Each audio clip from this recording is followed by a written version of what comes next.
오늘 우리에게 주시는 성경 말씀은 마태복음 18장 21절에서 35절까지 말씀입니다. 마태복음 18장 21절에서 35절, 제가 화면을 보면서 새번역 성서로 봉독하겠습니다. 그때 베드로가 예수께 다가와서 말하였다. 주님, 내 형제가 나에게 자꾸 죄를 지으면 내가 몇 번이나 용서하여 주어야 합니까? 7번까지 하여야 합니까? 예수께서 대답하셨다. 7번만이 아니라 70번을 7번이라도 하여야 한다. 그러므로 하늘나라는 마치 자기 종들과 샘을 가리려고 하는 어떤 왕과 같다. 왕이 샘을 가리기 시작하니 10,000달란트 빚진 종 하나가 왕 앞에 끌려왔다. 그런데 그는 빚을 갚을 돈이 없으므로 주인은 그 종에게 자신과 그 아내와 자녀들과 그 밖에 그가 가진 모든 것을 팔아서 갚으라고 명령하였다. 그랬더니 종이 그 앞에 무릎을 꿇고 참아 주십시오. 다 갚겠습니다 하고 애원하였다. 주인은 그 종을 가엾게 여겨서 그를 놓아주고 빚을 없애 주었다. 그러나 그 종은 나가서 자기에게 100데나리온 빚진 동료를 하나를 만나자 붙들어서 멱살을 잡고 말하기를 내게 빚진 것을 갚아라 하였다. 그 동료는 엎드려 간청하였다. 참아주게, 내가 갚겠네. 그러나 그는 들어주려 하지 않고 가서 그 동료를 감옥에 집어넣고 빚진 돈을 갚을 때까지 갇혀있게 하였다. 다른 종들이 이 광경을 보고 매우 딱하게 여겨서 가서 주인에게 그 일을 다 일렀다. 그러자 주인이 그 종을 불러다 놓고 말하였다. 이 악한 종아, 내가 애원하기에 나는 너에게 그 빚을 다 없애주었다. 내가 너를 불쌍히 여긴 것처럼 너도 내 동료를 불쌍히 여겼어야 할 것이 아니냐. 주인이 노하여 그를 형무소 관리에게 넘겨주고 빚진 것을 다 갚을 때까지 가두어 두게 하였다.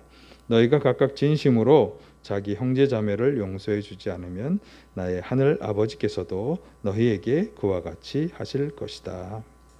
아멘.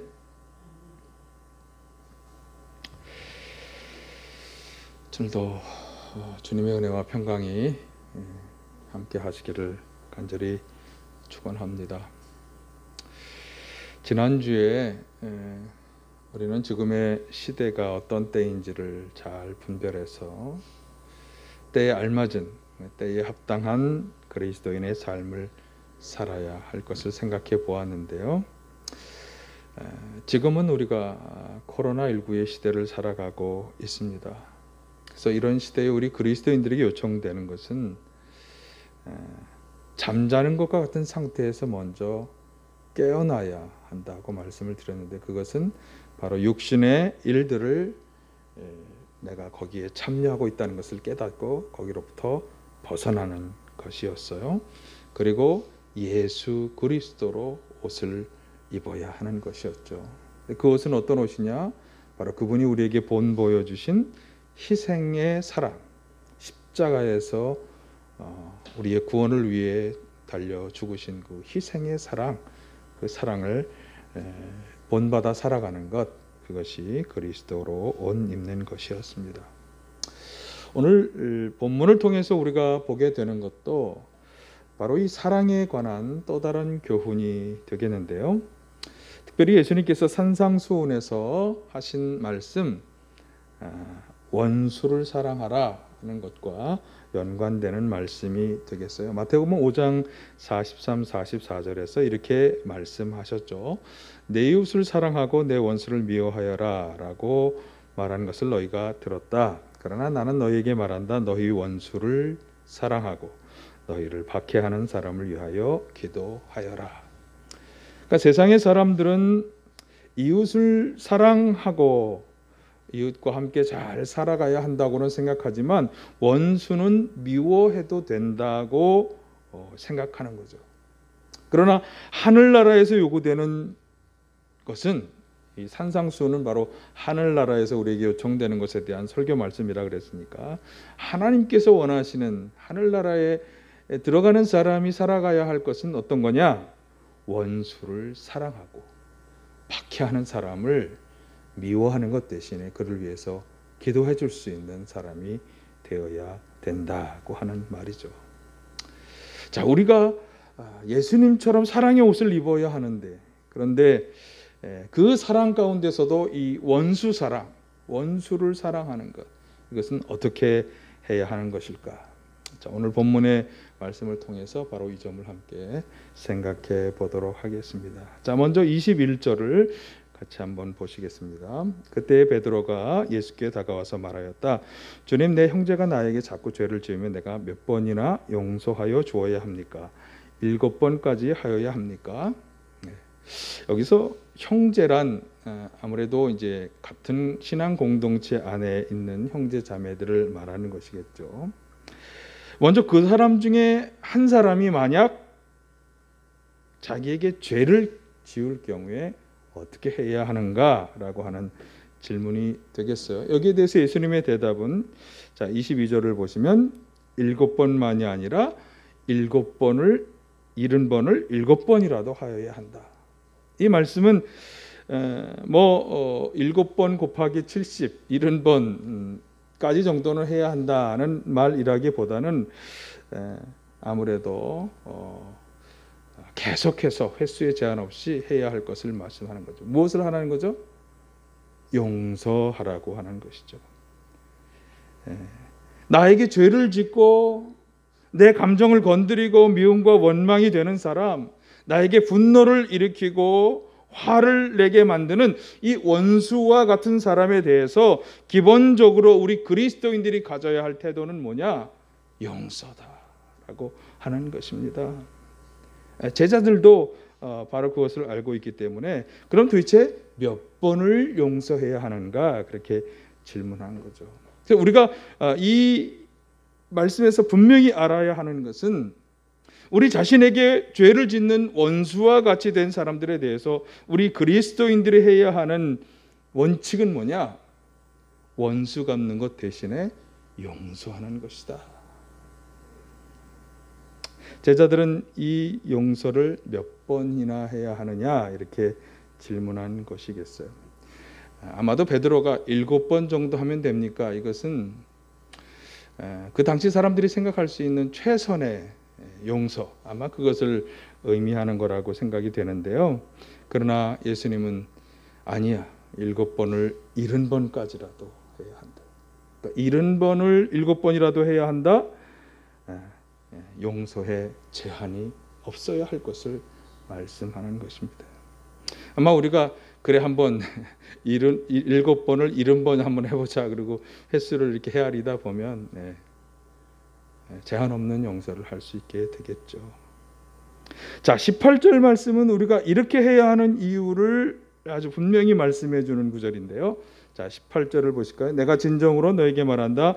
무엇인지 너희가 땅에서 매는 것은 하늘에서도 매일 것이요 땅에서 푸는 것은 하늘에서도 풀릴 것이다. 그러니까 땅에서 행하는 그대로 하늘에서도 우리에게 그렇게 해 주실 것이다 라고 하는 말씀인데 바로 용서가 그렇다는 거죠. 땅에서 용서해야만 하늘에서도 용서해 주실 것이다. 혹시 이런 생각을 할 수 있을지 모르겠어요. 우리가 용서하지 않으면 그 사람이 하나님의 용서를 받을 수 없게 될 것이니까 미워하는 마음을 가진 내 입장에서는 그 사람이 하나님 용서를 안 받는 게 더 좋은 결과가 아니겠느냐. 혹시 이런 생각을 해볼 수도 있겠는데요. 그러나 이것은 그 반대의 입장에 내가 설 수 있다는 것을 생각하지 못하기 때문이에요. 무슨 말인가 하면 내가 다른 사람을 용서하지 않는 것으로 끝나는 게 아니라 하나님과 나 사이에 있어서도 이것이 적용될 수 있다고 하는 것. 하나님은 기본적으로 용서하길 원하시지만 그러나 우리가 용서하지 않을 때 우리도 하나님으로부터 용서와 자비를 기대할 수 없다고 하는 거예요. 왜냐하면 우리의 처지도 다를 바가 없이 하나님의 용서가 절대적으로 필요한 사람들이기 때문에. 베드로의 위대한 고백과 그 고백 위에 주님의 교회를 세우신다고 하는 장면이 말씀이 마태복음 16장에 나오는데요. 거기 16장 19절에서도 바로 똑같은 말씀을 하셨어요. 내가 너에게 하늘나라의 열쇠를 주겠다. 내가 무엇이든지 땅에서 매면 하늘에서도 매일 것이요 땅에서 풀면 하늘에서도 풀릴 것이다. 예수님의 제자가 된 우리 그리스도인들은 땅에서 잘 풀어야 그것이 하늘에서도 풀린다. 그런 말이 되겠어요. 참 소중한 말씀이에요. 사실 어떤 분들은 이 말씀이 우리 그리스도인들이 가진 어떤 대단한 권리를 말씀하는 것처럼 생각하기도 하지만 사실은 이 말씀은 권한이 아니라 의무와 책임에 관한 말씀으로 우리가 받아들여야 합니다. 하늘나라의 열쇠를 주겠다라고 하는 말씀이 그걸 분명히 말씀해 주는 것인데요.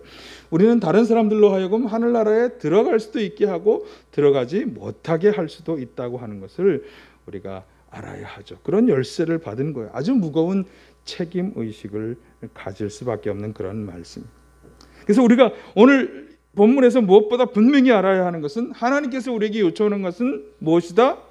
용서이다. 용서이다. 용서의 의무와 책임을 다해야 한다. 바로 그것을 요청하는 것이고요. 용서도 어떤 용서? 제한 없는 용서. 그것이 하나님의 뜻이라고 하는 것을 먼저 분명히 말씀해 주고 있습니다. 이런 용서를 행하실 수 있는 우리 모두가 다 되시기를 간절히 바랍니다. 자, 그러면 만약에 그렇게 원수된 자를 용서하라고 하셨는데 내가 용서하지 않으면 어떻게 될까? 그것이 사실 오늘 본문에서 이야기해 주는 것입니다. 이 교훈을 우리가 잘 보아야 하는 거죠. 그리고 이 말씀은 사실은 우리가 왜 다른 사람을 용서해야만 하는지에 대한 용서의 기초를 아주 잘 설명해 주고 있어요. 자, 10,000달란트를 왕에게 빚진 종이 왕에게 애원하여서 그 빚을 탕감받았어요. 그러니까 빚을 갚지 않아도 되는 은혜를 입은 거죠. 한 달란트가 당시 노동자 15년 품값이라고 그럽니다. 그러니까 15년 품값을 여기 보니까 10,000달란트니까 15년 곱하기 10,000 15만 년 뭐 이렇게 말이 되는 건지 잘 모르겠습니다만 어치 일당을 탕감받은 거예요. 자, 한번 오늘날 노동자 일당을 20만 원으로 계산해서 1년에 한 300일 정도를 일한다고 볼 때 계산해 보면 약 9조 원에 해당하는 그런 돈이에요. 이렇게 엄청난 금액을 왕으로부터 탕감을 받은 거죠. 자, 그런데 이 종이 나가서 자기에게 100데나리온 빚진 동료를 만났을 때 그가 애원하는 그 사람의 청을 들어주지 않았어요. 오히려 감옥에 집어넣어서 돈을 갚을 때까지 가두었다, 그렇게 말씀하고 있는데, 자, 이 한 데나리온은 노동자 하루 품값이라고 그래요. 그러니까 100데나리온이면 약 100일의 품값입니다. 그래서 계산해 보면 약 2천여만 원에 해당하는 돈이에요. 9조 원이라고 하는 아주 엄청난 금액을 탕감받은 사람이 2천여만 원의 빚을 진 동료를 용서해 주지 않았다라고 하는 거죠. 자, 그런데 일이 이렇게 진행되는 것을 옆에서 본 다른 종이 이 광경을 보고 너무나 딱한 생각이 들었죠. 그래서 주인에게 다 일러 바친 거예요. 그러자 그 종을 괘씸하게 여긴 주인이 그 사람을 불러다가 말하는 게 32에서 34절입니다. 한번 보실까요? 자, 이 악한 종아, 내가 애원하기에 나는 너에게 그 빚을 다 없애주었다. 내가 너를 불쌍히 여긴 것처럼 너도 내 동료를 불쌍히 여겼어야 할 것이 아니냐? 주인이 노하여 그를 형무소 관리에게 넘겨주고 빚진 것을 다 갚을 때까지 가두어두게 하였다. 자, 이 사람이 그 빚을 다 갚고 나올 수 있을까요? 없을까요? 그는 아마 결단코 여기서 벗어나지 못하는 그런 하나님의 주인의 진노를 받은 거죠. 우리는 이 이야기를 볼 때 분명히 알아야 하는 것은 바로 이 10,000달란트를 빚졌다가 용서받은 종의 처지가 바로 오늘 우리들의 처지다라고 하는 것입니다. 지은 죄로 인해서 멸망과 심판, 그리고 지옥의 영원한 불심판을 받을 수밖에 없는 죄인된 우리들이 하나님의 독생자 아들 예수 그리스도를 보내셔서 우리 죄를 담당하게 하시고 십자가에 달려 죽게 하심으로 용서의 은혜를 베푸시는 그 은혜를 우리가 받게 되었다. 그래서 우리는 영원한 생명을 누릴 수 있는 하나님의 자녀로 살아가게 된 것이죠. 바로 우리가 이런 하나님의 용서의 은혜를 받아 누리고 살아가고 있다고 하는 것을 우리가 분명히 알아야 하는 것이고요. 그것을 알 수 있다면 이제 용서받은 자로서 우리가 해야 하는 일은 무엇이냐? 33절에 나오는 것처럼 불쌍히 여김을 받았으니 우리도 어떻게 해야 한다? 불쌍히 여김을 베풀어야 한다. 그러니까 용서를 받았으니 용서의 은혜를 우리도 베풀어 주어야 한다. 그래서 35절의 말씀이 나오는 거예요. 꼭 기억해야 할 말씀이죠. 너희가 각각 진심으로 자기 형제 자매를 용서해 주지 않으면 나의 하늘 아버지께서 너희에게 그와 같이 하실 것이다. 우리 마음의 중심을 보시는 하나님, 중심에서부터 먼저 우리가 하나님의 용서의 은혜를 감사하는 마음을 가진다면 그 감사의 마음으로 우리도 우리에게 죄 지은 그 사람, 우리의 원수가 된 그 사람을 용서해야 하는 것입니다. 그런 우리 모두가 다 되시기를 간절히 바랍니다. 자, 그런데 내가 하나님의 용서의 은혜를 받았기 때문에 용서해 주어야 한다. 참 생각은 그렇게 되고 그래서 결심도 하지만 사실 우리 안에 여전히 해결되지 않는 문제가 하나 남게 됩니다. 그것은 뭐냐 하면 기억과 감정의 문제입니다. 왜 원수가 되었겠어요? 뭔가 그 사람으로부터 당했던 학대와 모욕이 있고 실망감, 거절감, 그런 상처를 안겨주었기 때문이잖아요. 그것을 또렷하게 기억하고 거기서 파생되는 미움과 원망의 감정이 나에게 여전히 남아있게 되는 게 이게 문제가 되는 거죠. 그래서 이것이 잘 처리가 되어야만 합니다. 그래서 오늘 본문에서는 거기에 대한 분명한 어떤 다른 말씀은 나오지 않습니다만 사실 용서의 문제에 있어서 이 미움과 원망의 감정을 처리하는 문제는 굉장히 중요한 일이에요. 이 감정이 처리되지 않고서는 우리가 참된 용서를 행할 수 없기 때문이죠. 우리는 어떻게 이 감정들을 처리할 수 있을까? 바울 사도가 로마서 12장 19절에서 예수님이 산상수훈에서 하셨던 말씀을 보충해서 원수 갚는 일은 왜 우리가 하지 말아야 하는지를 신명기 32장 35절의 말씀을 인용해서 이야기했는데, 자, 다시 원문 신명기 32장 35절의 말씀을 잘 보면 실마리가 있습니다. 자, 보실까요? 원수 갚는 것은 내가 하는 일이니 내가 갚는다. 원수들이 넘어질 때가 온다. 재난의 날이 가깝고 멸망의 때가 그들에게 곧 덮친다. 자, 원수 갚는 것은 하나님이 하실 것이니 우리는 그것을 하나님께 맡기라고 하는 그런 말씀이 되겠어요. 그러니까 전능하신 하나님께서 나 대신, 우리 대신 원수를 갚아주실 것이다 라고 하는 것을 믿어야 한다고 하는 거죠. 우리는 여기에서 바로 이 문제를 해결할 수 있다고 하는 것을 보게 되는 거예요. 하나님께서 나를 대신해서 원수를 갚아주실 것이다 라고 하는 생각과 믿음을 가질 때 내 안에 원망과 미움의 감정을 우리는 내려놓을 수 있다고 하는 거죠.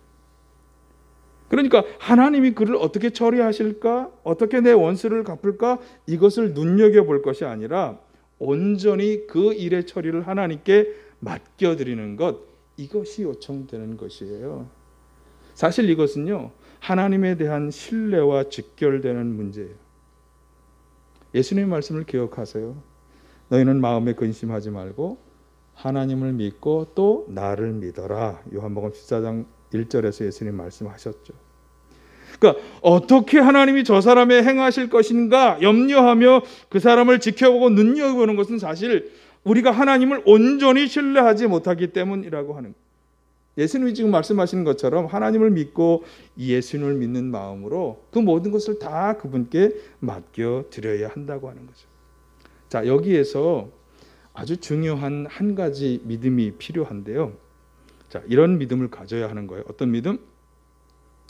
하나님께서 우리의 미움과 원망이 된 원수된 그 사람을 올바른 방법으로 처리하실 것이다 라고 하는 것을 믿어야 하는 거예요. 저 사람을 하나님이 올바르게 처리하실 것이다. 그거를 내가 믿어야만 나는 더 이상 그 사람에 대한 미움과 원망을 가질 필요가 없는 거예요. 그래서 우리의 용서의 첫 번째 단계는 뭐냐 하면 하나님을 절대적으로 신뢰하는 믿음으로 미움과 원망의 마음을 내려놓는 것. 이것이 첫 번째 단계입니다. 아직 뭔가 내 마음에 감정은 남아있지만 그래, 하나님이 올바르고 적절한 방법으로 저 사람을 처리하실 거다. 그것을 믿고 하나님이 알아서 해주시겠지. 내 감정을 내려놓는 것, 내려놓으려고 노력하는 것, 이것이 첫 번째 단계이고요. 두 번째 단계는 하나님께서 나의 죄를 용서해 주신 이 일을 분명하게 인식하고 적용하는 건데, 자, 한번 고린도후서 5장 18, 19절은 이렇게 말씀하고 있죠. 하나님께서는 그리스도를 내세우셔서 우리를 자기와 화해하게 하시고 또 우리에게 화해의 직분을 맡겨 주셨습니다. 곧 하나님께서 사람들의 죄과를 따지지 않으시고 화해의 말씀을 우리에게 맡겨 주심으로 세상을 그리스도 안에서 자기와 화해하게 하시는 것입니다. 자, 하나님께서 예수 그리스도를 내세우셔서 우리를 하나님과 화해하게 하셨다. 이건 이제 예수 그리스도로 하여금 우리의 죄가를 다 짊어지게 하심으로 하나님이 보실 때 원래 우리는 죄가 많았지만 그래, 네 죄가 예수에게 다 옮겨갔으니까 너는 이제 죄가 없는 사람이야 라고 여겨주신 것처럼, 그러니까 우리의 죄과를 우리에게 돌리지 않으시고 그걸 다 예수님이 짊어지도록 하셨다고 하는 거죠. 이게 하나님이 우리를 용서해 주시는 중요한 이유였는데 우리도 바로 이것을 할 수 있어야 된다. 뭐냐면 바로 이런 것입니다. 우리에게 상처와 아픔을 주었던 그 사람이 행하였던 그 죄과와 아픔을 내가 다 잊어버리거나 부인할 수는 없지만 그 모든 죄과를 그 사람에게 돌리지 않는 거예요. 왜 그럴 수 있는 거죠? 예수님이 그 사람의 죄과도 다 짊어지셨다라고 하는 거예요. 내 죄과를 예수님이 다 짊어진 것처럼 저 사람의 죄과도 예수님이 다 짊어지셨기 때문에 이제 그 사람이 그것을 더 이상 책임질 이유가 없다고 하는 것을 내가 인정해야 돼. 내가 내 죄과에 대해서 책임질 이유가 없는 것처럼. 그러니까 다른 사람이 나에게 저지른 그 잘못에 대해서 예수님께서 내 죄를 대신 짊어진 것처럼 그 죄과를 다 짊어졌다고 하는 것을 인정하고 그 사람에게 네가 죄를 졌으니까 책임을 져야 돼라고 주장하는 것을 포기하는 것. 주장하려고 하는 것을 내려놓는 것. 이것이 바로 용서다. 그런 점에서 용서는 풀어놓아 주는 것입니다. 죄를 지은 그 사람과 그 행위에 대한 내 기억도 그 사람이 죄의 대가를 치러야만 한다고 하는 생각과 감정도 다 풀어놓아 주는 것입니다. 내 마음과 감정에서 그 사람을 다 풀어놓아 주는 것. 이게 용서입니다. 그러므로 이것을 알아야 합니다. 용서하기를 거부할 때 우리는 상처를 준 사람을 계속해서 붙잡고 늘어지고 있다라고 하는 것을 우리가 꼭 알아야 해요. 그럼 붙잡고 늘어지면 어떻게 하겠습니까? 그냥 우리 마음에 계속 비통함과 분노만 쌓이게 되는 거예요.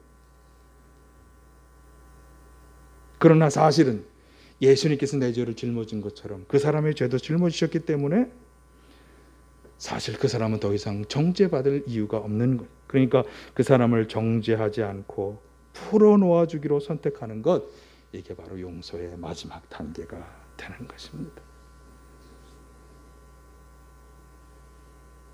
하나님께서 그 사람이 지은 그 죄를 다 용서해 주시건 아니면 징계와 심판을 내리시던 것은 하나님과 그 사람과의 문제다라고 합니다. 그렇기 때문에 나는 더 이상 그 사람을 미워하고 원망하지 않겠다라고 생각하고 내려놓고 풀어놓는 것, 이것이 바로 참된 용서인 것이죠. 이렇게 풀어놓고 용서를 행하는 우리 모두가 되시길 간절히 바랍니다. 오늘 본문에서 말씀하는 용서는 사실 하나님께서 우리에게 행하여 주신 용서에 비하면 아무것도 아닙니다. 독생자 아들 예수 그리스도를 십자가에 대신 못 박으시면서 우리를 용서해 주신 하나님의 그 완전하신 희생의 사랑, 우리는 바로 그 은혜를 받고 있는 것입니다. 그래서 하나님은 우리에게 분명히 요청할 권리가 있으신 거예요. 내가 너희를 용서해 주었으니 너희도 용서해 주어야 한다. 그런데 어떻게까지? 원수까지도 용서하는 사랑을 행해 주어야 한다고 하는 것입니다. 여러분, 나에게 아픔과 상처를 주고 죄악을 저지른 원수가 된 그 사람을 이제는 다 놓아주실 수 있기를 간절히 바랍니다. 예수님께서는 내 죄를 짊어지셨을 뿐만 아니라 그 사람의 죄도 다 짊어지셨다. 이것을 꼭 기억하시기를 바라고요. 그 사람이 돌이키고 회개하여 하나님의 용서를 받던, 아니면 여전히 죄악 가운데 살다 하나님의 증거와 징계를 받던, 그건 그 사람과 하나님 사이의 일일 뿐이다. 이렇게 생각을 하시고, 내가 과거의 일로 인해서 비통함과 분노로 나 자신을 자꾸 망가뜨리지 않도록 그렇게 하실 수 있길 바랍니다. 떨쳐버리고 힘든 그런 미움과 원망의 대상, 원수 같은 사람이 왜 없겠습니까? 그러나 그 사람을 정죄하고 죄의 대가를 요구하지 않기로 선택하고 작정하고 풀어놓아 주시기를 바라고요. 이 용서야말로 이 코로나 시대 진정으로 우리가 행해야 할 사랑이라고 하는 것을 꼭 기억하시고, 이 원수를 사랑하는 용서를 행하실 수 있기를 간절히 바랍니다. 우리를 용서하시기 위해 독생자 아들 예수 그리스도를 십자가에 내어주신 하나님의 희생의 사랑에 진심으로 감사를 드립니다. 내가 너희를 용서하였으니 너희도 용서하라고 하는 주님의 말씀에 순종하게 하여 주시고, 무엇보다 원수된 사람까지 용서할 수 있는 저희들 다 되게 하여 주옵소서. 원수된 그 사람의 죄악을 정죄하거나 대가를 요구하지 않기로 작정하고 내려놓고 풀어 놓아주는 참된 용서를 행하는 저희들 다 되게 하여 주시옵소서. 오늘도 저희 가운데 악한 영 어둠의 역사들이 다 떠나가게 하시고, 저희들의 연약한 아픔 질병 상처마다 치유하시며 온전케 하여 주시옵소서. 나사렛 예수 그리스도의 이름으로 명하노니 성도들 가운데 들어와서 방해하고 해방하는 모든 악한 영 어둠의 세력들은 떠나갈지어다. 나사렛 예수 그리스도의 이름으로 명하노니 성도들의 모든 연약한 아픔 질병 상처는 치유되고 회복될지어다. 역사하여 주시옵소서. 예수님의 이름으로 기도하옵나이다. 아멘.